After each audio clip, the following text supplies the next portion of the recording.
This is a group of my friends from high school. We don't get to see each other as a group all that often anymore, so I wanted to bring some old photos of us to life and create a cool 3D moving photo intro.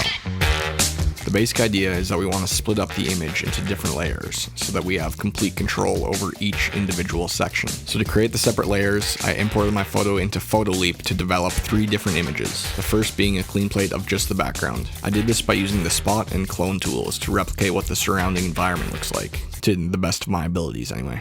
The second needs to be the object in your image you want to be moving. In this case, I want my arm to be moving independently from my body, so I erased everything but my arm and the camera.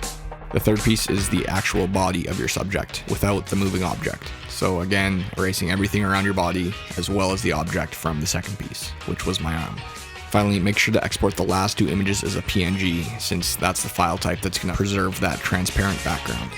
Next, import those 2 images into Videoleap, and use the mixer button to stack them on top of each other. This is where we get to decide what the smaller movement is going to be for the object connected to our body. In this case, I want my arm to move up and down slightly, so I use 2 fingers to rotate and reposition the arm upwards a bit, and then set a keyframe at the beginning of the clip.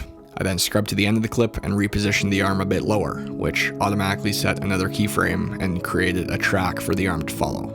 Now that that movement is done, I import a blank image of just green underneath and export the whole clip. I do this so that I can then re-import it into another project and use the keyer to get rid of the green, which allows both pieces to stay connected and move as one layer. So I then import the clean plate I made earlier, and again use keyframes to create some movement on both layers. I like to have the background starting big and scaling smaller, and the subject to start smaller and scale bigger, because it just kind of makes it pop.